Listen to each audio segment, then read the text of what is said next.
Reliable,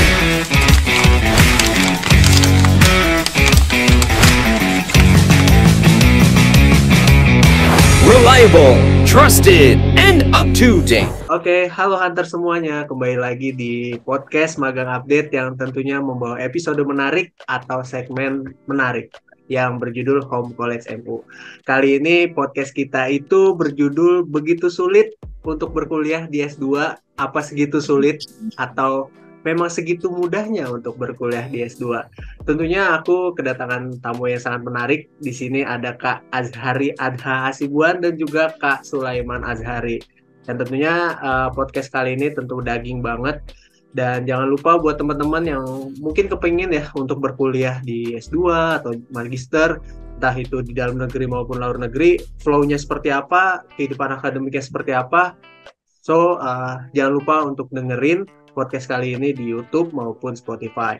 Oke, tak perlu basa-basi lagi. Kenalin seperti biasa, aku Azhar sebagai podcaster di Magang Update yang tentunya membawa suasana ceria, dan pokoknya jangan lupa untuk follow Instagram Magang Update, baik Magang Update maupun Magang Update Academy, dan follow aku juga di Instagram seperti itu.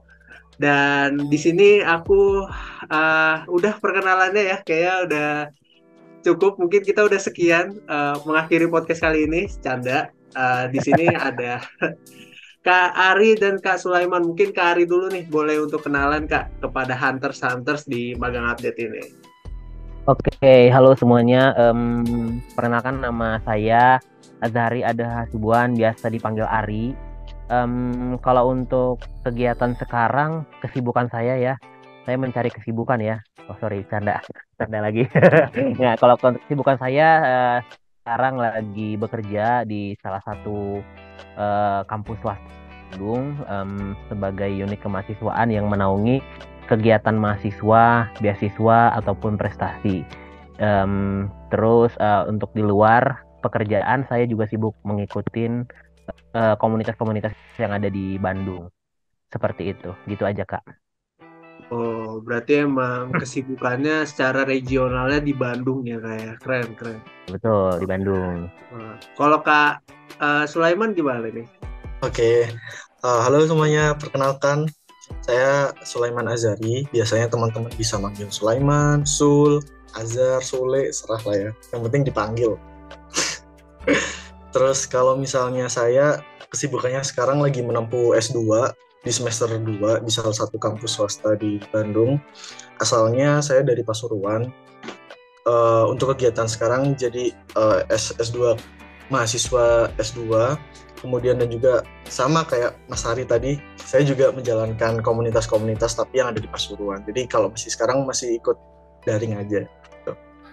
Tapi sama ini juga saya ngambil freelance untuk desain di salah satu perusahaan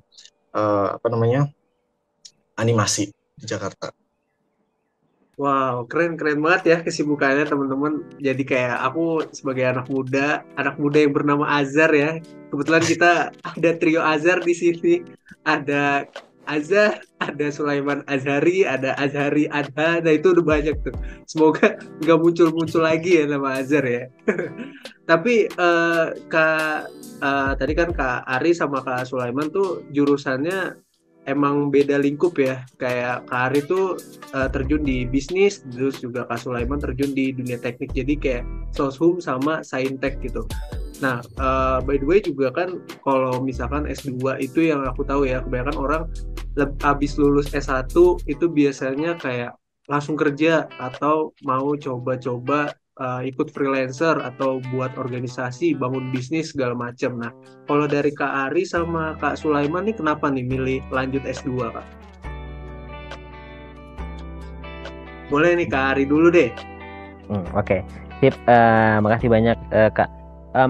Kalau untuk lanjut S2 ya, kalau untuk ini mau jawaban jujur atau mau jawaban yang bener-bener agak ini ya, diplomatis.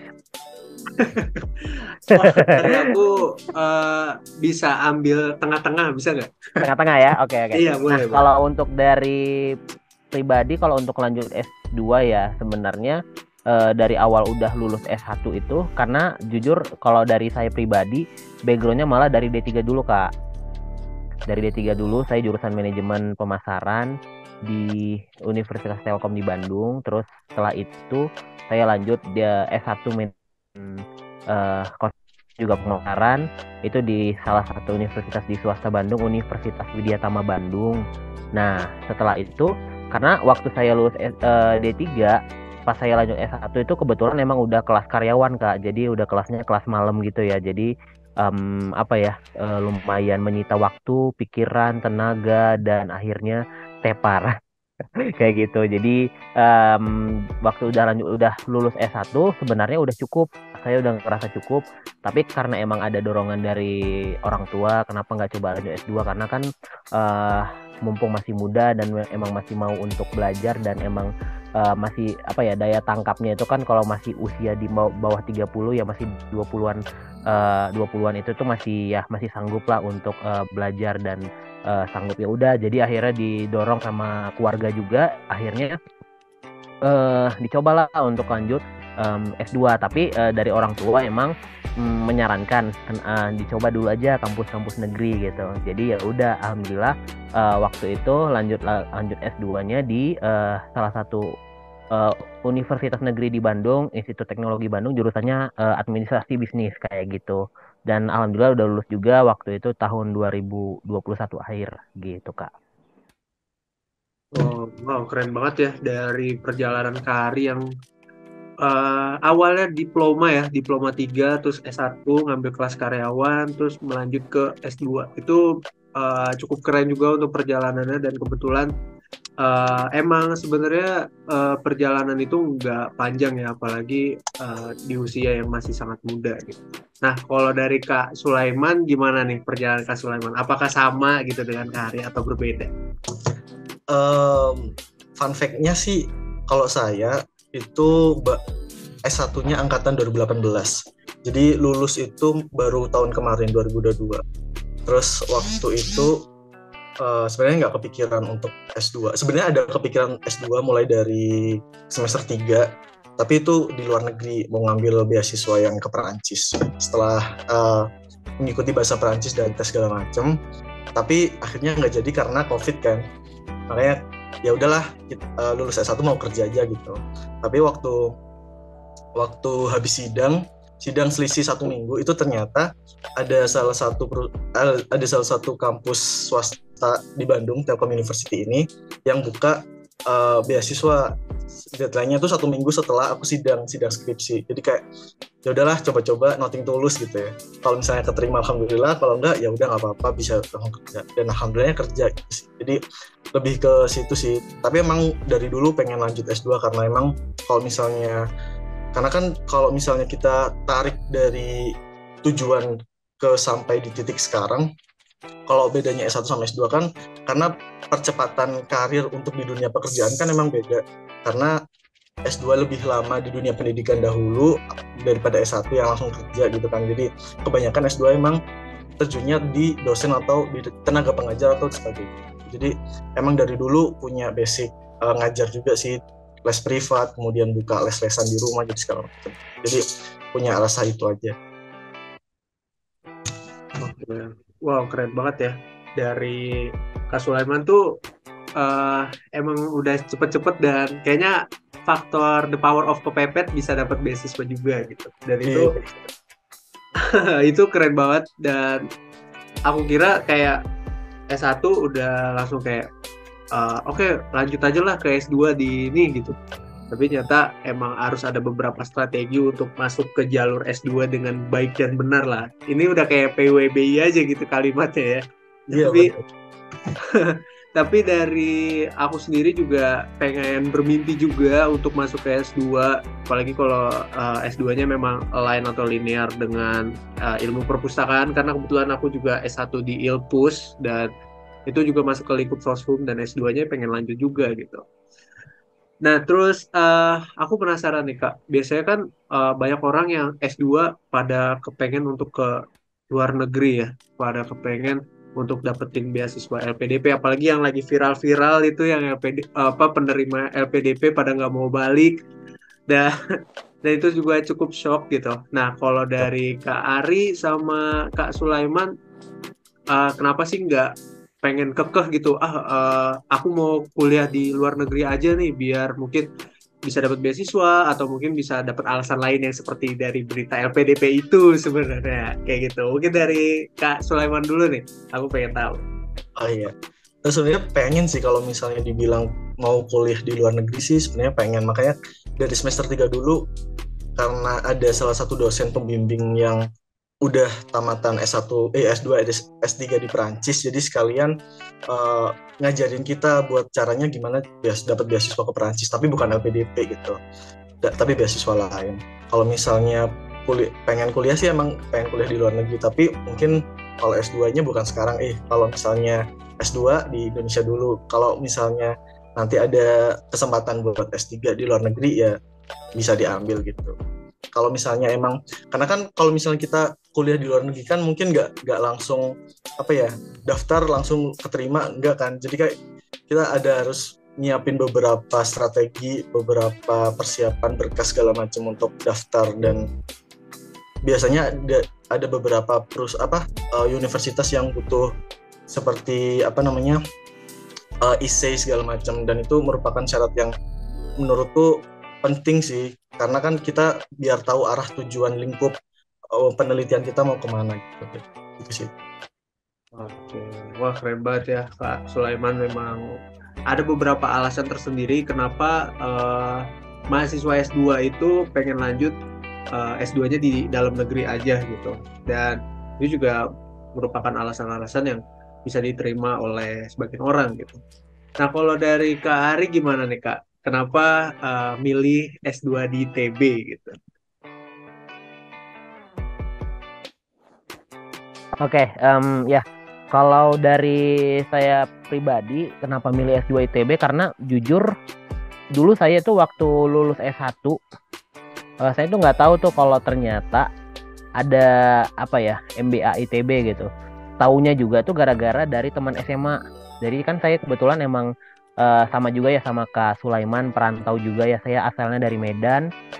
Terus setelah lulus SMA langsung kuliah di Bandung, D3-nya di Bandung, S1-nya juga di Bandung, kampus swasta juga. Jadi sebenarnya kalau ITB itu nggak muluk-muluk, karena emang dari orang tua harapannya, tujuannya emang pengen ngebuat orang tua ini aja ya, senang aja kalau anaknya keterima di negeri gitu ya. Terus jadi dicobalah di negeri gitu kan. Terus apalagi dari ayah ya, karena ayah juga kan emang backgroundnya emang lulusan S2 juga di kampus negeri, dan kayaknya itu kayak jadi motivasi sendiri gitu buat saya tuh, kalau bapak aja bisa kenapa kamu nggak bisa gitu. Jadi motivasi sendiri, kalau bisa di kampus di Bandung aja, di Jawa lagi aja, kamu cari tahu aja informasinya kayak gimana, terus nanti kamu coba daftar. Jadi ya udah, saya langsung coba saya coba tanya-tanya ke teman-teman. Dari hasil riset-riset juga ternyata oh ya udah, kalau walaupun emang manajemen dengan administrasi bisnis di ITB itu nggak begitu jauh, cukup linear untuk ininya. Jadi cukup lumayan tidak jauh beda dengan bidang ilmunya. Jadi makanya karena motivasi orang tua, pertama lulusan S2 juga, yang kedua negeri, jadi termotivasi gara-gara itu juga sih Kak. Makanya pengennya di dalam negeri. Kalau di luar negeri kepengen juga, kebetulan emang karena lingkungan, kebetulan kemarin atasan saya juga baru keterima S3 di Belanda, dan itu dapat beasiswa, namanya beasiswa pendidikan Indonesia. Jadi kayak termotivasi gitu, kayaknya pengen deh S3. Dia udah sempat ngobrol tuh sama ini, ya silakan aja, tapi ya udah dari orang tua bilangnya jangan S3 dulu deh, mending nikah dulu aja gitu. Jadi ya tapi tetap didukung gitu, cuman ya silakan nyari beasiswa, walaupun emang waktu itu juga di S2-nya juga saya dapat beasiswa juga gitu, kayak gitu sih Kak Azhar. Oke, wah keren banget ya Kak Ari ya. Jadi emang ada beberapa alasan lagi nih. Kalau Kak Ari itu emang cukup linear juga ya dengan jurusan S1 sama S2, terutama di MBA ITB ini dengan jurusan S1 yang kakak pernah geluti gitu ya. Dan aku juga cukup salut dengan perjalanan kakak tersebut. Dan mungkin ini pembahasan selanjutnya ada hal yang menarik sih, hal yang mungkin ditunggu-tunggu oleh pemburu S2 ya, S2 Hunters pasti ya. Gimana sih Kak sistem perkuliahan di S2 gitu, dimulai dari cara pendaftarannya, terus mungkin program studi atau fakultas yang tersedia gitu di universitas kayak Kak Ari ITB, Kak Sulaiman di Telkom gitu. Persyaratannya seperti apa dan mungkin berkaitan dengan sistem pembayarannya itu apakah sama dengan kuliah di S1 atau berbeda gitu. Mungkin dari Kak Ari dulu nih. Oke. Nah, kalau untuk sistem apa ya seleksinya ya, karena emang kalau saya sih mungkin kalau dari saya pribadi, karena emang saya itu ada terikat salah satu orang gitu ya untuk beasiswanya. Saya lebih ke perorangan, bukan company perusahaan gitu.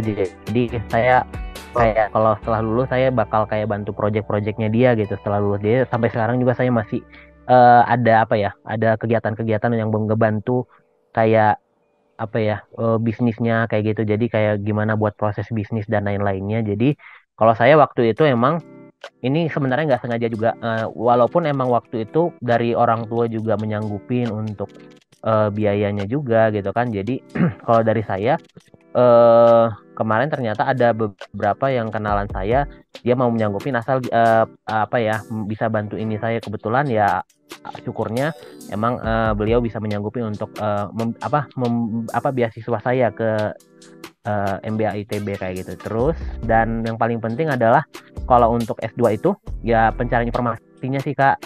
Jadi kayak misalnya kita nyari tahu kalau untuk lulus ini tuh apa aja syaratnya, dan saya juga nyari tahu kebetulan dari sisi universitas minimal akreditas B kayak gitu kan. Terus dari IPK minimal biasanya di atas 3,00 gitu. Jadi terus udah itu ada kalau untuk TOEFL biasanya di atas 500. Terus kalau untuk TPA Bappenas itu di atas 500 juga. Jadi emang kalau untuk syaratnya itu sebenarnya hanya dua untuk syarat untuk kita tes langsung ya, TOEFL sama TPA Bappenas. Tapi kalau untuk syarat di luar itu seperti misalnya akreditas kampus sama akreditas jurusan, kebetulan emang minimal B udah mencukupi dari kampus saya S1 sebelumnya. Jadi hanya itu aja sih, nggak begitu banyak untuk syaratnya kayak gitu sih Kak. Kalau di MBA ITB ya. Oke, berarti orang-orang yang memang untuk pengen S2 di ITB, jadi ada beberapa jalur yang bisa ditempuh ya Kak ya? Iya, betul. Kalau untuk jalur yang ditempuh sebenarnya kan karena emang ini beasiswanya juga perorangan bukan dari company, biasanya tuh dia jadi nanti dari kitanya itu ngasih kayak rekening dari kampusnya untuk misalnya pembayaran semester, misalnya semester 1, 2 sampai selanjutnya gitu ya. Kita kasih langsung aja ke ini yang menyanggupi untuk membayarnya. Jadi nanti dari mereka transfer, nanti kan tinggal ada kode-kode bayarnya kan sesuai dengan nomor induk mahasiswa. Biasanya kan kalau untuk daftar di S1 ataupun kampus-kampus manapun dia pasti ada menyertakan nomor induk mahasiswa. Jadi kalau untuk membuktikan identitasnya itu mahasiswa di situ kayak gitu sih Kak. Oke, wah keren banget ya. Nah, kalau dari Kak Sulaiman gimana nih sistem perkuliahannya, dari mulai cara daftar, program studi yang tersedia, syaratnya tuh kayak gimana, terus sistem bayaran atau jalur tempuhnya tuh seperti apa Kak? Boleh banget. Ini aku pengen cerita based on experience saja ya, jadi kayak sebenarnya nggak terlalu tahu yang begitu detail masalah perkuliahan, bahkan ini beasiswa segala macam yang di Telkom University. Tapi waktu yang saya daftar itu kemarin ada beasiswa unggulan namanya. Kalau beasiswa unggulan itu beasiswanya full asalkan ada target IPK biasanya. Nah, target IPK ini lumayan tinggi, tapi kalau misalnya dari rating S2 bisa lah ya, kalau misalnya teman-teman yang mau ambil beasiswa itu. Kalau misalnya saya dulu yang ambil beasiswa S1 juga, saya S1 juga beasiswa full, itu juga ada target IPK itu minimal 3,5, tapi kalau misalnya sekarang yang S2 ini 3,76. Tapi untuk syaratnya ada beberapa syarat seperti yang dijelaskan sama, mungkin hampir sama sih kayak yang di ITB tadi ya. Mungkin dari transkrip nilai, kemudian ada ijazah. Kalau kemarin saya masih belum ada ijazah, jadi masih pakai surat keterangan lulus sidang, jadi itu masih bisa. Terus kemudian ada TOEFL sama kemudian TPA. Tapi kalau misalnya ini ada TPA sama TPK, kalau misalnya jurusan S1 dan S2 kita selinier, jadi kita nggak perlu ngambil TPA sama TPK. Jadi kemarin karena S1 dan S2 saya ini linier, jadi nggak perlu ambil TPA TPK. Terus sama yang tentunya proposal rancangan tesis. Nah itu sih yang perlu, soalnya kalau misalnya perbedaan S1 sama S2 kan memang terlihatnya di situ ya. Kalau misalnya S1 kan emang lebih umum, lebih general. Kalau misalnya S2 itu udah lebih mengerucut. Jadi kalau misalnya kita udah mau daftar di S2, kita udah harus tahu nih kita mau ngambil topik di tesis, kita ngambil topik tesis apa gitu. Kita mau ngambil penelitian yang kayak gimana. Jadi kita harus tahu dari awal kita pendaftaran.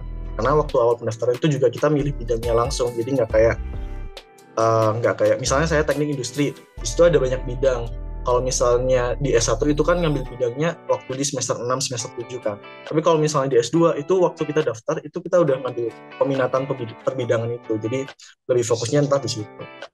Itu sih kalau misalnya untuk beasiswa. Mungkin ada beasiswa, kemarin saya juga dengar ada beasiswa 50% buat alumni S1 yang ada di Telkom gitu juga mungkin ada. Kemudian kemarin adik tingkat saya yang barusan lulus ini itu juga kemarin daftar jalur LPDP tapi yang ke Telkom University itu juga ada. Jadi kalau misalnya beasiswa sih sebenarnya tinggal tergantung kita mau cari-cari yang kayak gimana, tergantung kita buat serius mau cari beasiswa atau informasi mengenai perkuliahan S2 atau enggak gitu. Itu balik lagi kita sih. Oke, bener banget. Dari wejangan yang udah dikasih sama Kak Sulaiman tadi, buat Hunters jangan lupa kalau informasi itu sangat penting ya, apalagi kalau mau kalian buat nyari S2 yang benar-benar kredibel dan memang ada beasiswa yang full. Itu benar-benar informasi persyaratannya sama alur pendaftarannya itu seperti apa, itu wajib banget untuk dicatat ya. Entah itu di website atau di informasi-informasi yang benar-benar website-nya tuh valid gitu. Gile, keren. Nah, kan aku juga pengen tahu nih Kak, kan tadi udah ngebahas ya tentang cara untuk masuk ke ITB maupun ke Telkom gitu ya, melalui dengan jenjang pendidikan S2. Nah, kalau misalkan kita udah masuk nih, nah kehidupan perkuliahan di S2 tuh kayak gimana sih Kak? Jadi kayak pengen tahu gitu, suasananya seperti apa, apakah berbeda gitu dengan S1 atau enggak? Dan apakah cukup hektik ya daripada S1? Kan biasanya S1 tuh kalau udah mahasiswa akhir tuh udah hektik banget ya, apalagi kayak ngurus KKN, belum ada kayak program sekarang yang MBKM gitu ya. Nah, kalau dari Kak Sulaiman sama Kak Ari gimana nih? Apakah ada yang berubah gitu, culture shock ya ibaratnya ya? Dari Kak Sulaiman dulu deh. Iya, kalau misalnya S2 sekarang sih yang pertama SKS-nya lebih dikit ya. Jadi kalau misalnya kita S1 kemarin mungkin yang totalnya 144, sekarang yang S2 sekarang cuma sekitar 39 atau berapa ya, pokoknya segitu. Jadi perbedaan yang cukup jauh itu yang buat kita dalam seminggu mungkin mendapatkan mata kuliah serta bobot SKS yang nggak begitu berat ya. Jadi masih bisa disambi-sambi kerja atau apa walaupun yang ambil reguler kayak gitu. Tapi kalau misalnya di dalam perkuliahannya langsung, ada satu hal yang saya sesali sih sebenarnya waktu S1 kemarin. Karena waktu S2 ini sistem belajar saya itu udah mulai berubah. Ketika sebelum masuk kelas itu udah baca materi atau PowerPoint yang akan disampaikan sama dosen. Jadi kalau misalnya S1 dulu kita kan nunggu materi dari dosennya di kelas ya. Kita nggak siapin apa-apa nih waktu kita mau berangkat. Tapi kalau S2 ini itu sih lebih nyiapin. Jadi sebelum masuk kelas itu udah baca materinya terlebih dahulu. Kalau misalnya ntar ada diskusi segala macam, tinggal disampaikan di kelas. Jadi sebenarnya dosen juga nggak terlalu nerangin semua PPT yang disampaikan, yang dikirim sebelum perkuliahan. Jadi sebenarnya kita udah baca terlebih dahulu, tinggal kita diskusi aja. Dan itu lebih banyak diskusi sih. Kalau misalnya bahas masalah syarat untuk lulus sih sebenarnya kalau di Telkom sekarang, apalagi yang baru pertama kali di angkatan saya di 2022 ini, itu ada harus publikasi jurnal. Kalau itu syarat lulus kan, syarat lulus. Jadi itu yang diterapin kaprodi kita buat bagaimana caranya mahasiswa ini harus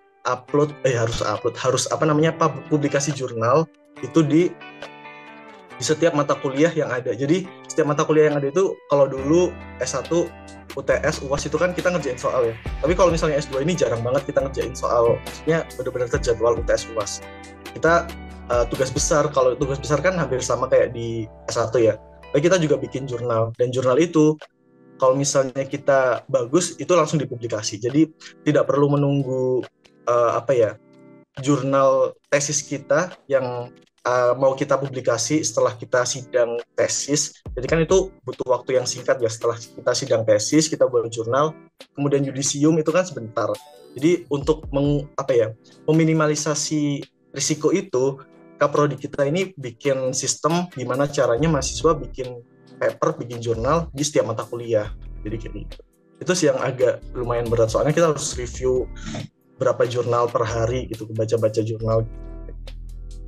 Wah, bener-bener hektik banget ya kayaknya ya. Kayak S2 tuh kayak langsung berkaitan dengan penelitian dan karya penelitian. Sementara kayak kalau S1 tuh, aku yang masih berkuliah di S1, kayak ya udah paling tugas, dan tugasnya tuh entah itu makalah atau entah itu laporan gitu ya. Dan biasanya makalah-makalahnya juga masih kayak artikel-artikelnya yang mungkin belum masuk ke Sinta gitu. Atau artikel-artikel yang belum belum tervalidasi atau belum terakreditasi ya. Tapi kalau S2 mungkin lebih ke kayak harus valid, dan juga artikel sumber referensinya tuh harus terakreditasi juga gitu. Dan aku pengen nanya nih Kak, kan Kak Sulaiman kebetulan juga ini ya teknik ya, dan memang yang aku temuin ya orang-orang teknik tuh pasti begadang, terus juga begadang itu udah nomor 1, kedua laprak, terus ketiga praktikum lagi, keempat praktikum lagi, kelima praktikum lagi. Kayaknya nggak habis-habisnya untuk ngepraktikum gitu ya. Nah kalau S2 ini gimana? Apakah sudah terjauh dari laprak tersebut atau tidak? Sebenarnya itu mitos ya Mas ya. Mitos itu kalau teknik sebenarnya kuliahnya santai. Kita kuliah ngerjain laprak kayak gitu. Gak ada yang cerita. Nilainya ini sepertinya afiliator ya guys ya. Ini afiliator sebenarnya dia. Apalagi di teknik industri, saya kan ngambil teknik industri nih. Jadi teknik industri itu beda sama teknik-teknik yang lain. Kalau misalnya kita bahas masalah teknik mesin, teknik elektro, itu benar-benar yang pure engineering kan, pure teknik. Tapi kalau misalnya kita bahas masalah teknik industri, ini sebenarnya kita bahas masalah teknik tapi yang berbau manajemen. Jadi kita juga belajar akuntansi biaya, kita juga belajar human resource, kita belajar manajemen industri dan segala macam, psikologi kan. Jadi sebenarnya kalau di teknik industri sih lapraknya nggak terlalu yang perhitungan banyak banget tuh, cuman yang nggak terlalu yang susah-susah banget gitu. Tapi bagaimana cara kita nanti bisa mengintegrasikan antara satu sistem dan sistem yang lain, itu sih yang teknik industri yang core-nya ya. Nah kalau misalnya di S2 ini nggak terlalu hektik karena nggak ada praktikum kan kalau S2, jadi kita lebih kelas-kelas aja sih gitu. Oke. Nah ini guys, jadi ada satu lagi afiliator teknik. Pokoknya kalian kalau masuk teknik IPK itu bakal seimbang, waktu juga bisa luas, bisa menyumbangkan passion kalian. Betul sekali. Jangan takut masuk teknik, intinya lah gitu. Tenang aja guys, kantung mata tuh tidak bertumbuh kalau masuk teknik. Oke. Nah kalau dari Kak Ari gimana nih? Kak Ari kan sosum nih. Gimana kehidupan perkuliahan di ITB itu seperti apa Kak? Oke, kalau untuk kehidupan perkuliahan di ITB sebenarnya hampir nggak jauh beda dengan waktu melanjutkan S1 Kak. Karena waktu itu kebetulan di MBA ITB yang di kampus Bandung itu ada kelas karyawan, jadi ada kelas malam. Jadi kelas malamnya ada 2, ada weekday, ada weekend. Kalau weekday-nya itu Senin sampai Kamis, kalau weekend-nya itu Jumat malam sama Sabtu pagi sampai malam, sampai sore, sampai menjelang maghrib lah gitu. Jadi saya ngambilnya weekday karena waktu itu saya emang udah sambil kerja juga gitu Kak. Jadi karena emang beda dengan kelas reguler. Nah kalau kelas reguler biasanya orang-orang yang emang baru lulus S1 lanjut S2. Dan emang kalau dari sisi usianya emang jauh lebih muda gitu. Jadi bedanya dengan kelas karyawan ini dari sisi ininya Kak, dari sisi pergaulannya, dari sisi usianya. Jadi ada yang udah berkeluarga, yang udah punya anak, yang baru nikah, ada juga yang usianya di bawah saya juga yang emang benar-benar dia juga baru lanjut S2 dan emang kelasnya kelas karyawan supaya bisa terbagi waktunya. Dan untuk perkuliahan juga emang hampir mirip dengan Kak Sulaiman tadi. Jadi kita sebelum belajar itu emang udah dikasih di portalnya untuk kita ngelihat materi. Jadi di materinya itu nanti waktu di kelas kita bahas satu-satu. Jadi nanti tapi kita jarang kayak dikasih kayak dosennya bener-bener lihat PPT se apa se selama perkuliahan berlangsung. Jadi dosennya itu lebih ke nanya misalnya, menurut pandangan kamu tentang ini gimana? Terus nanti dari kitanya disuruh nanggapin nih, emang bener nih tanggapan kamu tentang pernyataannya si A kayak gimana, bener nggak itu? Jadi kita kayak bener-bener tidak ada yang benar, tidak ada yang salah. Jadi kita nanti ujung-ujungnya di akhir akan memberikan kesimpulan dari topik yang kita pelajarin di satu hari itu gitu Kak. Jadi dan terus juga untuk obrolan-obrolan juga emang lebih interaktif juga karena emang nggak ada yang mungkin kalau misalnya di S1 itu kita lebih banyak bergelut dengan tugas-tugas dan tugas juga tetap ada, cuman kita tuh lebih ke nanti kayak lebih ke presentasi dan kayak buat buat laporan-laporan kayak tentang bisnis kayak gimana, tentang misalnya proses bisnis itu kayak gimana kayak gitu. Jadi kita lebih banyak diskusi-diskusi dan kebetulan kalau di MBA ITB itu kita udah ada langsung kelompok-kelompok kecil. Jadi nanti kalau kita misalnya ada tugas kelompok itu kita kelompoknya sama itu terus tuh sampai lulus, kecuali kalau ada beberapa dosen yang pengen coba deh kelompoknya dileburin, misalnya saya pengen sama kamu sama ini sama ini sama ini. Jadi itu tergantung situasi, tapi emang dari ITB itu emang udah ngebagiin sindikatnya itu supaya nanti kita tuh bisa bisa berkolaborasi sampai kita menjelang lulus untuk tugas kelompok kayak gitu. Kalau untuk individu sendiri sangat jarang. Biasanya kalau misalnya di S1 itu kebanyakan tugas individu bedanya. Kalau di S2 itu tuh lebih banyak tugas kelompok. Jadi kita itu lebih ngebahas tentang apa yang terjadi di lingkungan sekitar, misalnya isu-isu terkini tentang dunia bisnis atau misalnya tentang ekonomi atau apapun itu. Jadi kita pelajarin baik itu di dalam negeri maupun di luar negeri kayak gitu sih Kak. Oke, wah keren banget ya. Dan aku juga keinget ketika mekanisme pembelajarannya itu lebih kayak open discussion dan pada akhirnya menuju ke sebuah kesimpulan ya Kak Arya. Dan aku teringat kayak sistem hampir mirip dengan sistem pembelajaran yang ada di Harvard ya. Biasanya Harvard Business School tuh kayak suka membagikan sebuah video tentang pembelajaran mereka, di mana mereka sudah dibagikan material pembelajarannya dan mereka saling berdiskusi dan memberikan kesimpulan gitu. Kayak gitu, wah keren banget ya. Dan aku juga penasaran nih soal jurusan kakak gitu ya kan, kakak kebetulan juga administrasi bisnis ya. Nah kebanyakan tuh ya stereotip negatif lah ya tentang jurusan ini, kayak kok lu masuk jurusan administrasi bisnis pengen jadi admin ya gitu. Biasanya kan kayak gitu ya kalau entah di S1 atau di S2. Terkadang tuh kalau ada kata kunci administrasi tuh pasti ujung-ujungnya admin, Microsoft Excel dan segala macem gitu ya. Biasanya kayak gitu nih Kak. Nah kalau mungkin Kak Ari bisa ngelurusin nih, bisnis MBA itu belajar apa sih Kak? Gitu.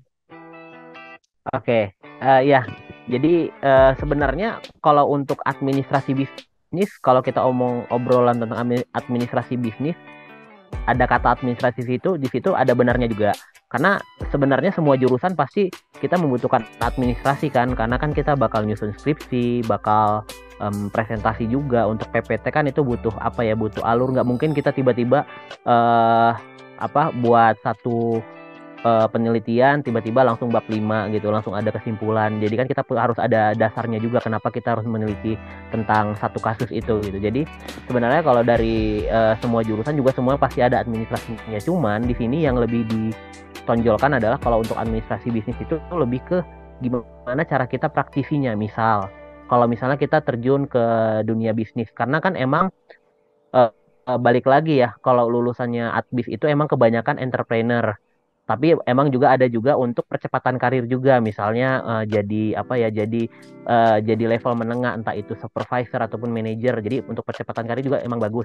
Dan apalagi kalau misalnya untuk MBA sendiri itu adalah kita lebih fokus untuk gimana caranya melihat peluang untuk di dunia bisnis itu sendiri, baik itu kita misalnya di akademik maupun di non akademik. Jadi kayak misalnya ngelihat, oh ini ada bisnis ini nih yang lagi ini, dan gimana caranya adalah tidak hanya melihat peluang, kita harus mempertahankan, harus konsisten mempertahankan dan menjaga si bisnis itu supaya lebih sustain gitu. Jadi kadang-kadang ada bisnis yang misalnya hanya pada saat berlakunya pas viral doang. Misalnya waktu itu es kepal Milo contohnya, itu kan salah satu bisnis yang viral ya, yang viral banget, tapi tiba-tiba hilang gitu kan. Terus ada beberapa lagi kayak gitu-gitu. Jadi jadi itu ngambil momentumnya aja. Jadi kalau di Adbis itu kita lebih ke lihat dari channelnya juga, dari channel alumni-alumni juga, itu sangat sangat membantu juga untuk kita akan menjalankan dunia bisnis ke depannya. Dan untuk kalau yang kerjanya di perusahaan, untuk percepatan karirnya juga gitu. Jadi kita akan tahu nih proses manajerial dari misalnya dari status yang di paling bawah dari staff sampai nanti kita manajerial tingkat menengah maupun sistem manajerial tingkat atas. Jadi kita juga jadi paham. Jadi kita lebih paham nih administrasinya kayak gimana. Jadi kan semuanya itu kan pasti punya prosedur. Jadi kita jadi lebih tahu gimana caranya menggabungkan antara seorang konseptor terus menjadi orang eksekutor gitu. Jadi kita dapat semua itu sih, Kak. Oke, wah keren banget ya.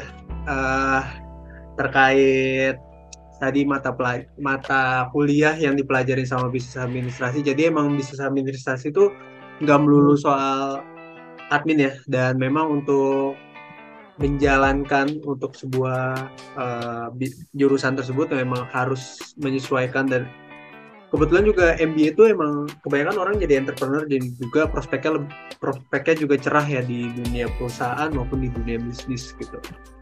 Nah kalau aku juga pengen tahu nih Kak, kalau misalkan kan kalau baik teknik industri sama baik teknik industri maupun bisnis administrasi pasti kan punya jurusan yang berbeda ya. Maksudnya dia sosum, MBA itu sosum, terus juga teknik industri juga saintek gitu. Nah, aku juga dengar nih ya, kalau misalkan tuh kenapa kita harus melanjutkan ke S2, karena ada kayak harus S2 tuh memiliki kemampuan manajerial yang baik daripada S1 gitu. Makanya kebanyakan orang yang S1 untuk melanjutkan S2 tuh karena ingin percepatan karir juga gitu.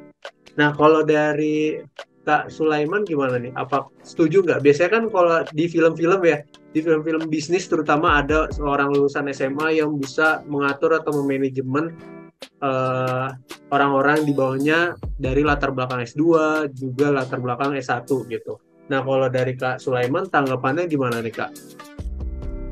Iya, itu sih sebenarnya tergantung sama tujuan kita di awal ya. Kalau misalnya memang tujuan kita di awal memang untuk percepatan jenjang karir seperti itu, misalnya dari yang cuma jadi tenaga kerja kantoran office biasa, kemudian naik jadi supervisor atau menjadi manajer dan sebagainya, itu memang tujuan dari mahasiswa yang mau lanjutin S2 aja kayak gitu.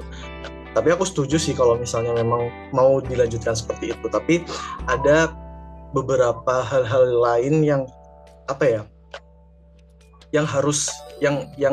yang dimiliki oleh mahasiswa-mahasiswa lain dengan tujuan-tujuan yang berbeda seperti itu, dengan jalan-jalan yang berbeda. Seperti ada yang ingin mengambil S2 karena disuruh orang tua, misalnya disuruh orang tuanya karena kalau kamu nggak mau S2 kamu nggak bisa nikah gitu. Kamu harus nikah tapi kamu harus S2 gitu. Biasanya kayak gitu. Atau misalnya karena pengen jadi dosen, atau mungkin karena pengen jadi peneliti dan sebagainya. Tapi ada juga nih mahasiswa-mahasiswa yang pengen lanjutin S2 karena memang ingin mendalami suatu materi yang tidak dipelajari di S1 seperti itu. Mungkin kalau misalnya saya pribadi di teknik industri ya, yang awalnya dulu S1 saya nggak dapat mungkin materi UI UX dan sebagainya, bagaimana cara manajemen dan sebagainya. Mungkin di S2 ini ada mata kuliah yang sebenarnya kayak privilege nih, kalau misalnya teman-teman S1 yang belum ngambil S2 itu sebenarnya ternyata di S2 ada materi yang kayak gini. Jadi tergantung sama tujuan kita sendiri sih nanti mau arahnya kemana. Itu Mas Azhar. Oke, tapi kalau dari tanggapan Kak Sulaiman sendiri, misalkan ada suatu perusahaan, ada departemen lah di bagian perusahaan yang memang kebanyakan tuh orang menganggap kalau misalkan diploma atau jenjang karir di bawah S2 itu memang harus diatur atau manajernya ya dari S2 gitu. Nggak mungkin S1 mengatur staff-staff yang background-nya tuh S2 gitu.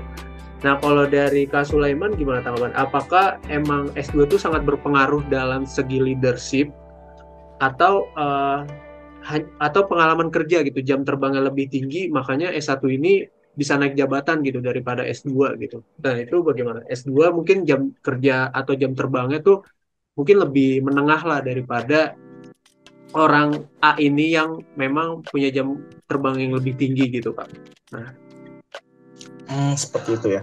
Jadi kalau misalnya bahas di masalah lingkup pekerjaan, kalau misalnya di setiap posisi kan ada requirement ya. Mungkin dari setiap requirement itu mereka punya requirement yang dengan range mulai dari D3 sampai S2 nih. Dia bisa menerima requirement lulusan itu untuk menerima di posisi ini. Jadi kalau misalnya bahas itu lagi sih sebenarnya ya dari tugas dan tanggung jawab atau job desk dari itu sendiri sih. Jadi nggak berpengaruh antara misalnya kalau S2 emang harus jadi leadership dari yang teman-teman kantor yang S1. Bahkan tapi mungkin cara pandang teman-teman dari yang lulusan S1 sama S2 itu beda ya kalau menurut saya.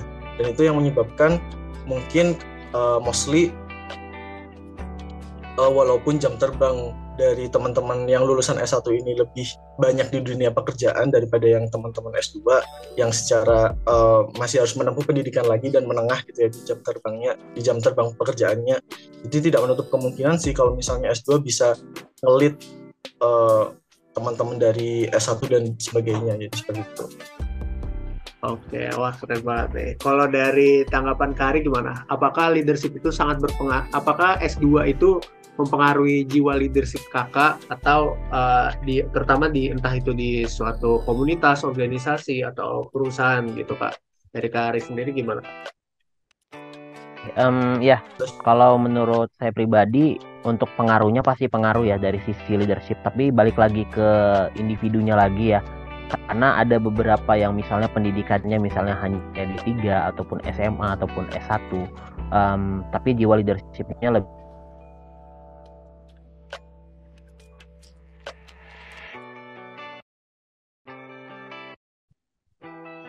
Sorry Kak, suaranya masih belum ada Kak.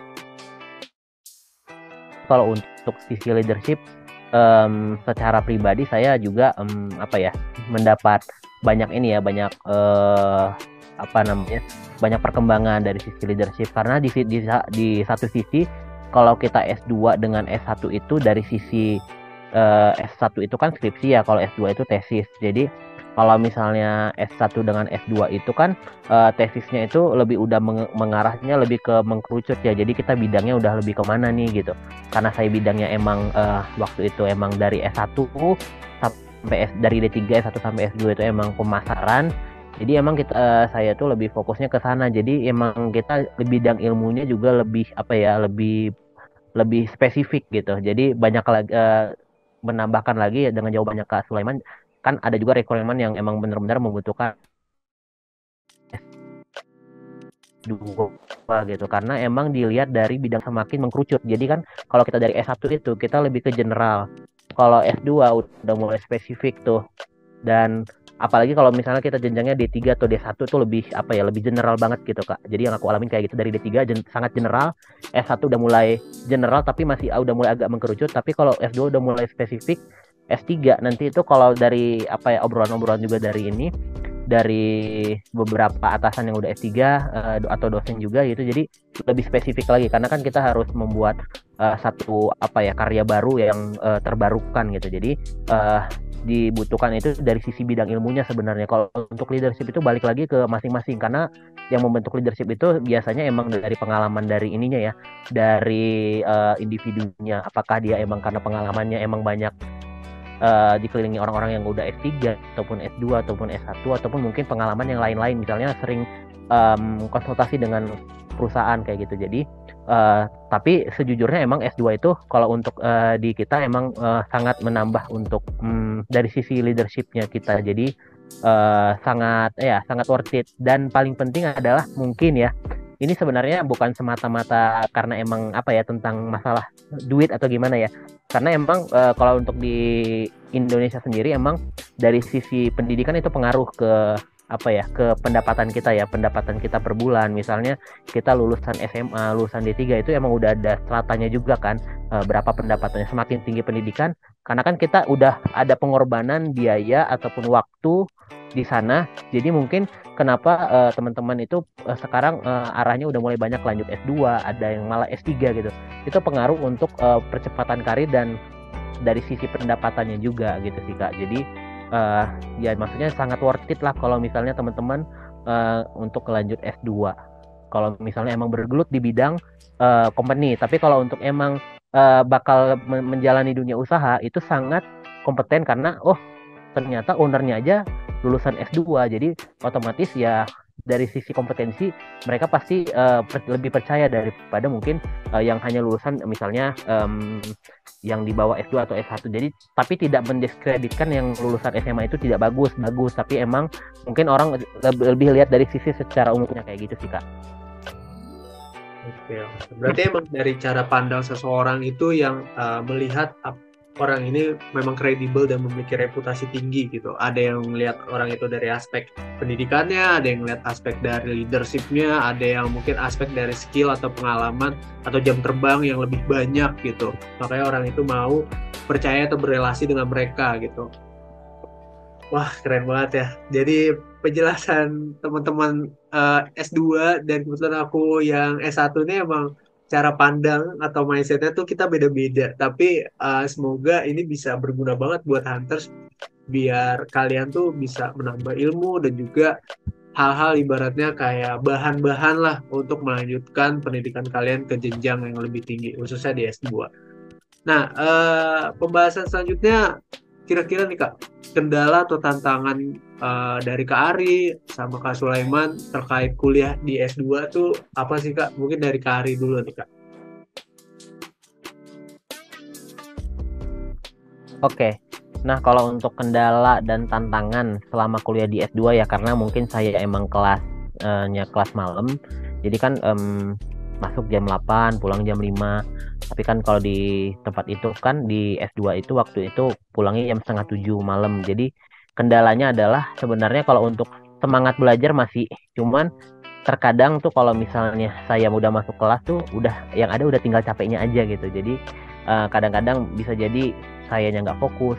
Jadi kalau misalnya saya nggak fokus gitu, pasti saya nanya keesokan harinya ke teman, kira-kira materinya kemarin gimana. Jadi lebih kayak saya tuh ngejarnya ke diskusi di hari lainnya supaya tidak jauh tertinggal dari teman-teman dari sisi materi ataupun pemahaman materi, supaya juga dari sisi, karena kan saya juga emang ini ya waktu itu beasiswa perorangan, jadi IPK juga harus terjaga gitu. Jadi waktu itu ya lumayan lah. Jadi dari sisi konsentrasi sih, jadi itu kendalanya itu sangat kendala banget di saya. Jadi kadang-kadang saya juga kurang konsentrasi, kadang-kadang juga saya bisa jadi ngantuk juga gitu kan.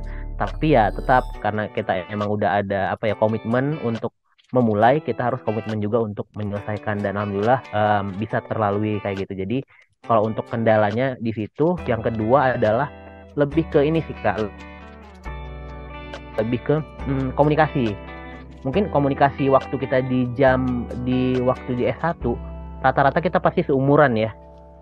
Nah, kalau misalnya kita komunikasi untuk yang di kelasnya saya waktu itu kan emang kelasnya kelas karyawan dan malam, jadi kita tuh agak lebih sedikit menjaga apa ya, menjaga omongan. Mungkin kita bisa suka-suka dulu waktu S1 ngomongnya, terus kalau untuk yang di S2 itu kita kayak nggak bisa menempatkan candaan kita tuh disamakan dengan candaan mereka yang usianya jauh lebih dewasa dari kita gitu. Jadi kadang-kadang kita juga khawatir kalau candaan ini masuk nggak ya, takutnya kalau candaan ini bisa buat mereka sakit hati atau enggak ya. Itu sih lebih ke komunikasi kita. Jadi kalau saya sih sebisa mungkin berusaha menjaga komunikasi antara mereka yang lebih usianya lebih dewasa, ada yang udah hampir sepuh juga ada. Jadi saya juga berusaha semaksimal mungkin untuk menjaga komunikasi supaya nggak salah ngomong. Karena kan walaupun emang mereka rekan kita di kelas, belum tentu kan bisa jadi bukan rekan kita di luar kelas kan, mereka juga pasti punya keluarga, punya ini. Jadi kita sebisa mungkin untuk jaga komunikasi terus. Yang ketiga lebih ke ini sih Kak. Jadi kan kalau misalnya di MBA ITB itu emang ada beberapa dari sisi cara belajar. Jadi gini, kalau yang uniknya itu kalau di ITB itu kalau emang benar kata-kata orang itu ITB itu anaknya ambis, saya menyetujui 100%. Mereka itu benar-benar lumayan ambis, dan kadang-kadang saya juga di awal-awal juga keteteran untuk ngejaga komunikasi mereka, karena mereka tuh lumayan ambis juga, dan lumayan susah juga untuk dikejar, karena kan ada beberapa kampus, ada juga yang lulusan dari ITB-nya juga kayak gitu. Jadi kalau menurut saya sih itu ya harus kita sebisa mungkin gimana caranya untuk beradaptasi dengan pola belajarnya mereka kayak gitu. Itu sih Kak Azhar. Oke, wah keren banget ya dari penjelasan Kari. Yang pertama tuh yang aku dapet ya, yang pertama adalah manajemen waktu. Tentunya manajemen waktu entah itu kuliah di S1 maupun kuliah di S2 tuh sangat penting banget buat diatur, apalagi S2-nya kelas karyawan ya, yang malam, terus juga mungkin kita lagi berkegiatan di luar kelas di siang hari atau di pagi harinya, tentu pas malamnya kita harus tetap fit juga karena harus ada semangat belajar, dan apalagi ditambah kita penerima beasiswa, tentunya harus menjaga IPK itu tetap seimbang gitu. Terus yang kedua kayak tentu kan di S2 ini punya banyak background, latar belakang atau umur yang berbeda-beda, tentu harus jaga etika komunikasi yang baik, yang mungkin pas di S1 kita bisa ngomong nama panggilan, tapi kalau di S2 mungkin lebih ke arah bapak ibu atau kakak gitu. Nah itu biasanya. Dan untuk yang ketiga, cara belajar. Pastinya kalau cara belajar di ITB aku akuin banget ambis, karena kebetulan aku juga punya teman S1 di ITB juga, dia sangat-sangat ambis ya, sampai aku pusing untuk menentukan waktu nongkrong yang tepat bagi dia, karena dia apa-apa laprak, apa-apa praktikum, apa-apa harus ada project dari dosennya. Nah itu aku kayaknya sulit banget buat bermain dengan dia, dan akhirnya ya circle-nya cuma sedikit gitu, karena semakin dia ambis, circle-nya emang semakin mengerucut hanya untuk orang-orang yang setia dengannya. Asik kayak gitulah pokoknya. Terus ini udah etika, terus tantangan-tantangan yang ada di S2 yang selama Kak Ari jalankan gitu. Nah kalau Kak Sulaiman gimana nih? Apakah sama atau tidak nih terkait tantangan? Ya, kalau misalnya dari penjelasan Kak Ari tadi kan, itu dari sisi teman-teman yang eksekutif atau yang kelas karyawan. Tapi kalau misalnya dari saya, sisi reguler, kelas biasa, yang Senin sampai Jumat nih. Kalau kendala sih sebenarnya karena pertama itu adaptasi. Karena adaptasi dari Jawa Timur ke Jawa Barat, apalagi di Bandung, yang notabene Pasuruan Surabaya panas kan, hampir 37-an derajat, kemudian pindah ke Bandung yang dingin tiap hari mendung, itu agak weather shock sih sebenarnya kalau gitu. Itu kalau misalnya pertama kali datang ke sini itu sempet demam seminggu kayak gitu, pasti kayak gitu. Terus kalau misalnya tentang perkuliahan di S2, karena di reguler ini mostly teman-teman yang ngambil S2 di kelas itu udah sedikit, nggak sampai 20 orang, dan itu kebanyakan dari teman-teman itu fast track sama direct track yang lulusan S1 di Telkom University ini. Jadi kalau misalnya teman-teman yang bukan dari Telkom University ini cuman bisa dihitung berapa orang, 3 orangan gitu sekelas. Jadi semuanya dari selain ketiga orang itu mereka lulusan dari S1 Telkom University juga, dan itu yang menurut saya adaptasinya agak karena kan mereka mostly kebanyakan udah kenal kan satu sama lain, sedangkan kita tiba-tiba asing yang masuk ke lingkungan mereka, jadi kita harus menyesuaikan diri lebih lagi sih kalau misalnya dari situ. Dan kalau misalnya di sistem perkuliahan sih kendalanya komunikasi itu tadi sih, karena kalau misalnya di S1 kita manggilnya dengan nama, dengan mungkin candaan-candaan seperti biasa seperti yang dijelaskan sama Mas Adi tadi. Tapi kalau misalnya di S2 bahkan antara dosen sama mahasiswa, dosen ke mahasiswa itu manggilnya bapak sama ibu, jadi nggak ada yang ele gitu atau mas gitu, nggak ada, jadi seperti pak atau bu itu, jadi kebanyakan kayak gitu sih. Jadi makanya tingkah laku dan segala macam tutur omongan itu benar-benar dijaga sih kalau di S2.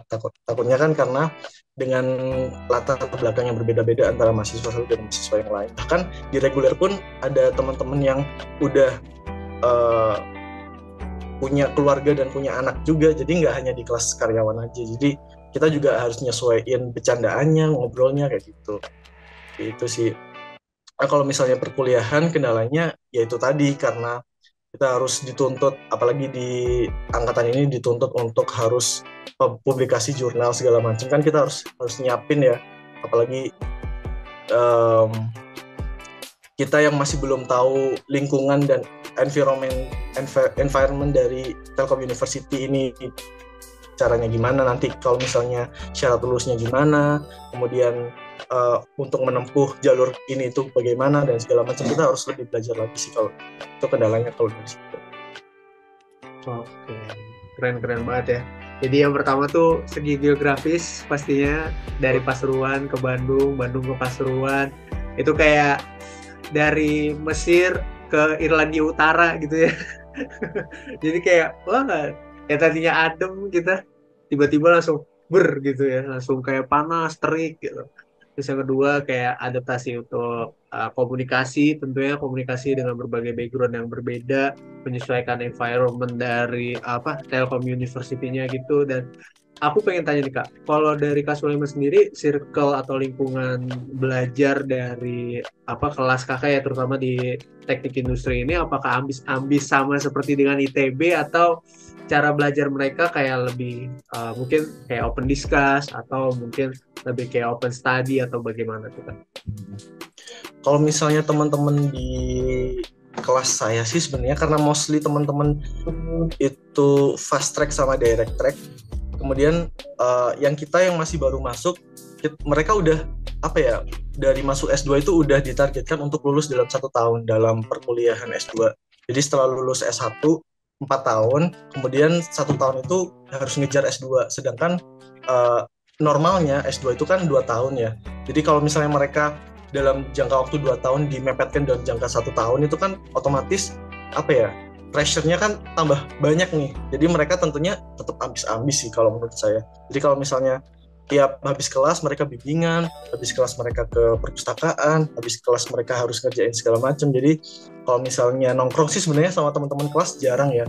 Mungkin kalau misalnya dari teman-teman yang di asrama mungkin kan masih bisa. Tapi kalau misalnya teman-teman yang udah rumahnya di Bandung asli, ataupun mungkin kos tapi yang kosnya bukan daerah sekitar kampus, itu agak susah sih kalau misalnya mau diajak nongkrong, karena mereka emang benar-benar fokus untuk menyelesaikan studinya dalam jangka waktu 1 tahun untuk menempuh S2 di direct track sama fast track. Wow, keren ya. Berarti emang dia punya target dan timeline masing-masing ya untuk mereka lulus.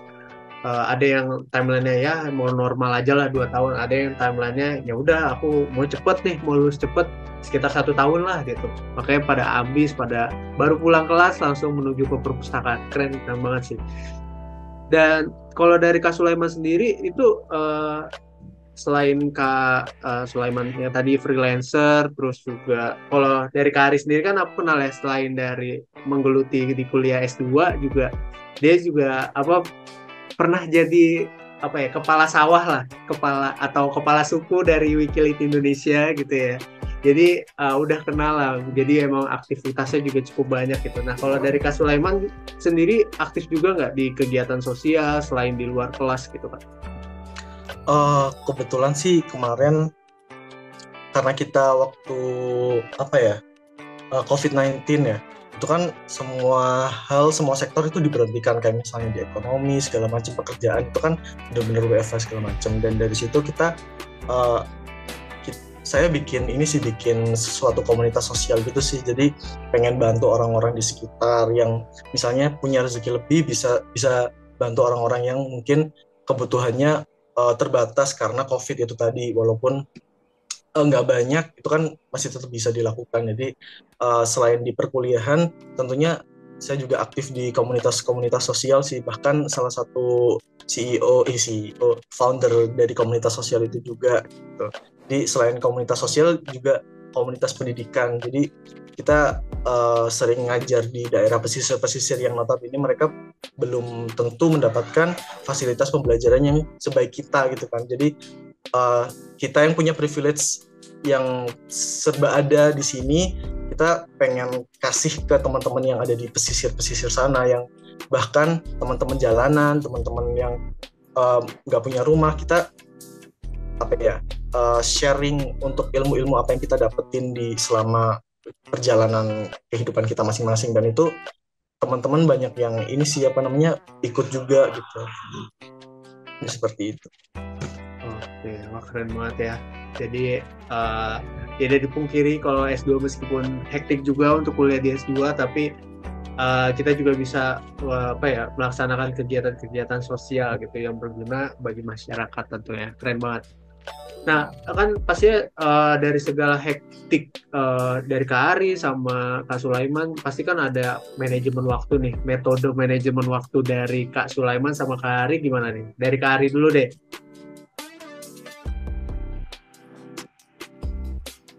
Oke, ya kalau untuk metode manajemen waktu sih mungkin karena kita udah dengan hidup dengan berdampingan dengan teknologi ya, pasti kita mungkin lebih memanfaatkan teknologi ya. Mungkin ada namanya Google Calendar, jadi itu nanti dijadwalkan misalnya dari jam sekian sampai jam sekian kita ngapain, jam sekian sampai jam sekian kita ngapain.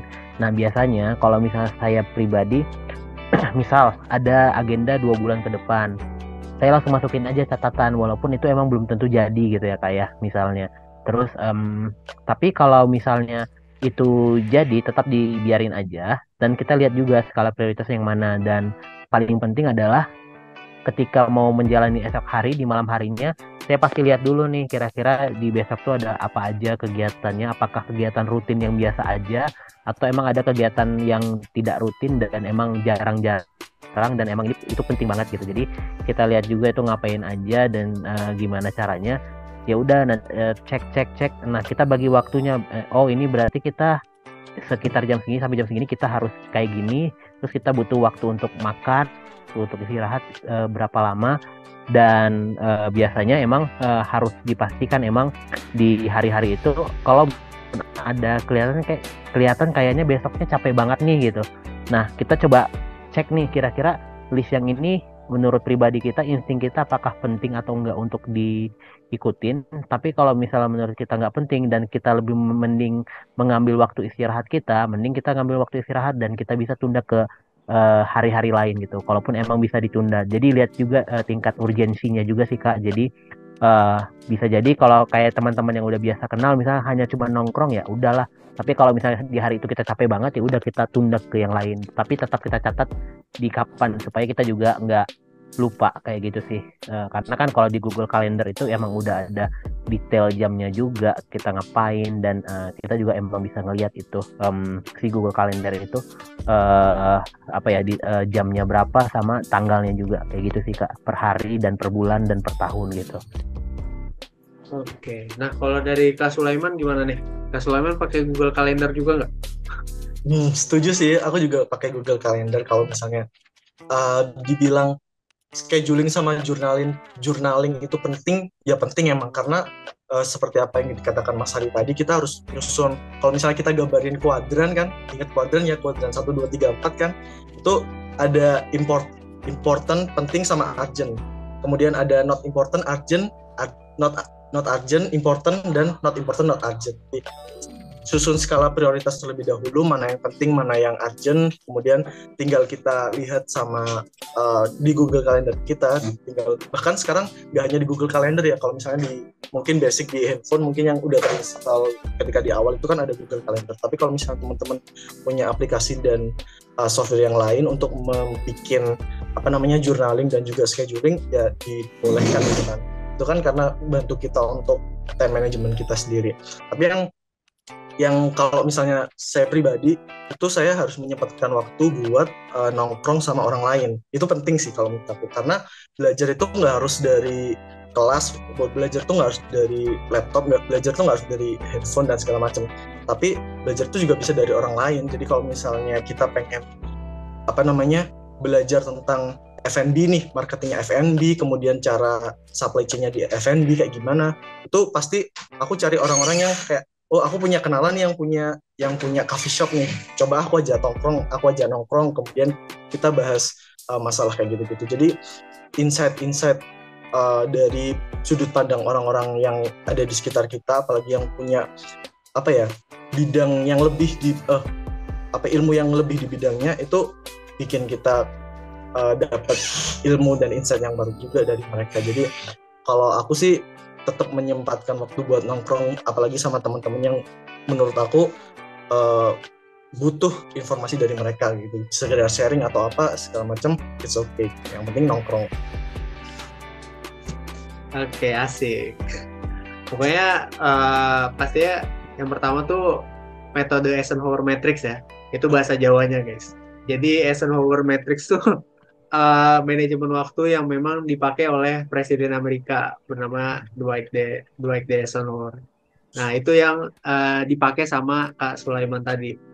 Tentunya harus ada sempat waktu untuk nongkrong juga, tapi nongkrongnya yang harus berfaedah juga ya. Berfaedah, terus nanya-nanya tentang pengetahuan. Mungkin aja pengetahuan atau pandangan orang lain itu nggak bisa kita dapat gitu dari buku yang kita baca atau pengalaman yang kita geluti sebelumnya gitu.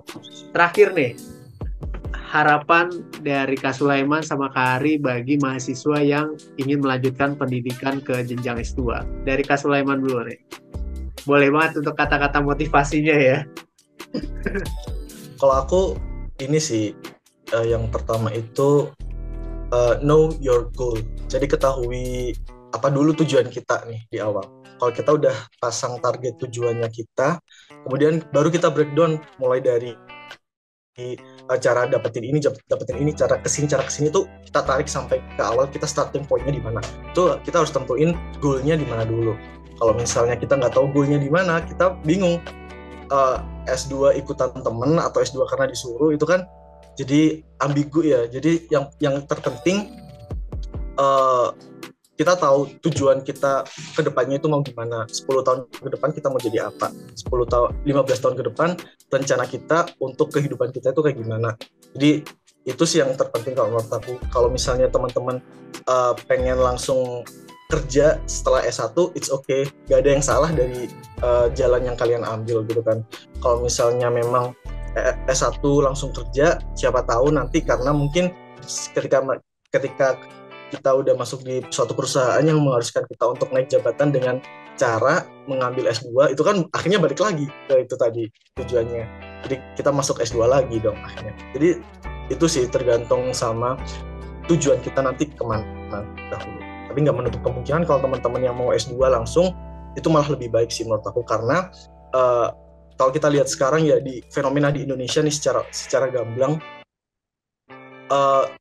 lulusan S1 di tahun kemarin itu rata-rata memang banyak teman-teman yang susah mendapatkan pekerjaan karena persaingannya emang banyak. Karena sekarang kan S1 itu kan udah hampir kayak lulusan SMA ya, jadi kayak tersebar di mana-mana gitu. Jadi kalau misalnya mau target satu posisi yang sama itu dengan pelamar yang sekian banyak ribu orang, bahkan ratusan ribu orang. Bahkan kemarin waktu saya udah masuk S2 ini, saya coba-coba daftar untuk BUMN.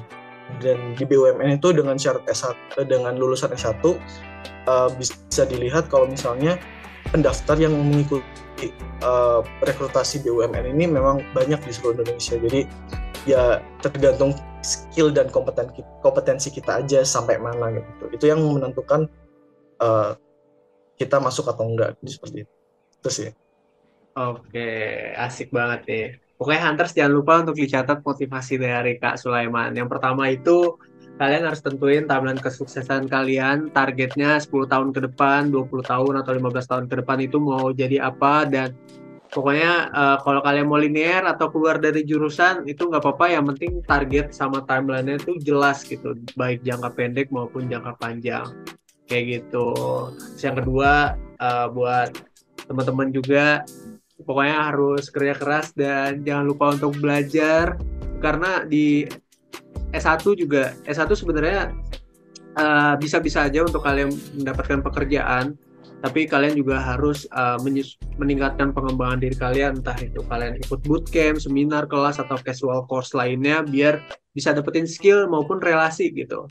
Mungkin kalian bisa dapetin orang dalam dari perusahaan tersebut gitu, kemungkinan besar. Nah itu sebenarnya bukan kalian kayak wah gue dapet jobs dari orang dalam nih, kayaknya gue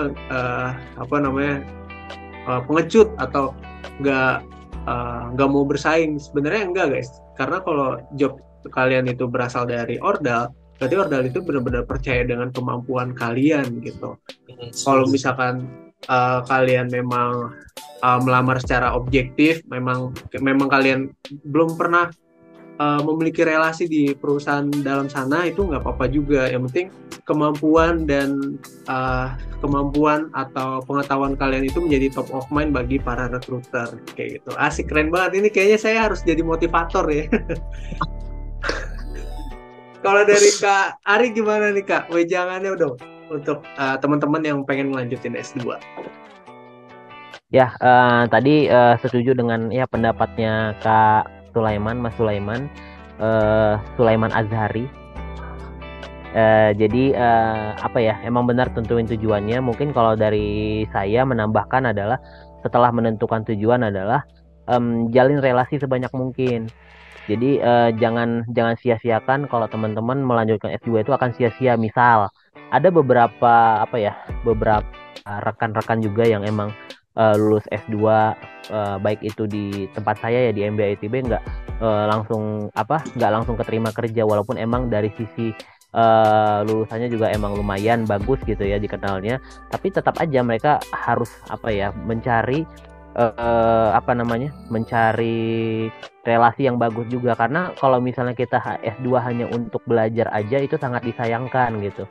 Setelah menetapkan tujuan kita harus memaintain relasi kita. Misal kita jangan hanya sekedar kenal aja, kalau bisa kita udah tahu nih peluang-peluang, barangkali teman kita lah yang bakal menolong kita untuk kita bisa melanjutkan ke jenjang karir selanjutnya. Misal kalau kita emang waktu itu setelah lulus ternyata kita udah habis kontrak, atau misalnya kita udah udah tidak diperpanjang lagi kontraknya kayak gitu. Jadi kita harus memaintain relasi kita juga, karena kalau kita nggak memaintain relasi kita hanya untuk belajar di S2 aja itu sangat disayangkan. Karena jujur waktu dari Kak Azhar sendiri ya, itu tadi benar ya, karena kalau misalnya orang dalam itu kita dapat informasi dari orang dalam itu nggak usah ngerasa ciut gitu, nggak usah ngerasa kayak takut, ataupun nggak usah ngerasa takut diomongin orang atau gimana. Itu sebenarnya itu peluang buat kita, karena kita emang dipercaya orang itu untuk untuk menjalani apa yang mau kita lakukan sebagai misalnya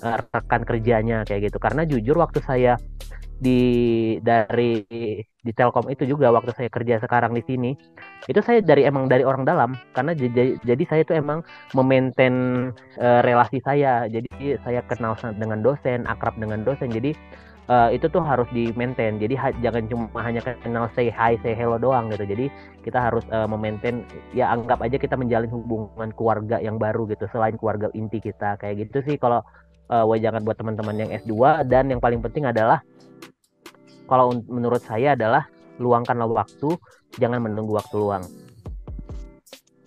Asik, keren banget. Jangan lupa untuk dicatat tuh motivasinya. Pokoknya kejar dan dapatkan waktu luang kalian, pelajarin terus hal-hal yang kalian sukai, dan pokoknya jangan lupa untuk jejaring relasi banyak, serta maintain relasi kalian. Gak cukup kenal aja, tapi kalian perlu akrab. Tapi kebanyakan orang biasanya kalau akrab banget nih, wah itu penjilat tuh, enggak. Tapi sebisa mungkin kalian menunjukkan kemampuan kalian dan mengembangkan keterampilan kalian agar menjadi top of mind gitu. Biasanya kan kalau kita jejaring relasi dengan banyak orang, tentu orang itu mengenal kita sebagai apa gitu. Kalau misalkan wah si Azhar nih dikenal sebagai graphic design gitu, pasti orang-orang yang aku udah maintainin ya relasinya tuh pasti bakal minta tolong ke aku, dan pada akhirnya aku jadi freelancer gitu, freelancer yang bisa ngebantuin mereka untuk entah itu mendesain logo, entah itu mendesain poster atau mendesain apapun itu, dan itu biasanya dimulai dari teman-teman dekat. Kebetulan juga begitu juga ketika kita entah itu membangun bisnis startup pasti kan anggota tim kita biasanya dari kerabat dekat dulu ya, kerabat dekat atau relasi yang memang udah kita maintaining gitu. Terus atau kita lagi bangun bisnis secara individu nih, pasti target pasarnya ya teman-teman dekat kita dulu gitu. Kita nawarin ke teman-teman dekat kita dulu dengan kemampuan sales kita yang biasa aja, terus dia bisa menerima respon kita, memberikan respon kita. Nah itu guys, jadi untuk motivasinya. Kalau bicara tentang itu tentu bakal panjang lebar tentunya, ini sampai pagi bahkan sampai subuh kali ya podcast kita kalau berbicara tentang itu. Jadi buat teman-teman Hunters, jangan lupa untuk dicatat dan bagaimana kalian untuk melanjutkan prospek kalian, entah itu memilih karir atau melanjutkan S2, itu sebenarnya berada dari diri kalian sendiri. Tapi tidak dipungkiri kalau untuk memotivasi kalian untuk masuk S2 itu sangat dianjurkan tetapi sunnah buat kalian, seperti itu. Itu aja dari kesimpulan podcast kita kali ini. Terima kasih banyak buat para pendengar dari Hunters kalian. Semoga bermanfaat. Karena pembuka tidak ada pantun, maka penutup harus ada pantun. Hidup kesepian tanpa kekasih. Cukup sekian dan terima kasih. Kurang lebihnya mohon maaf. Wassalamualaikum warahmatullahi wabarakatuh. Thank you.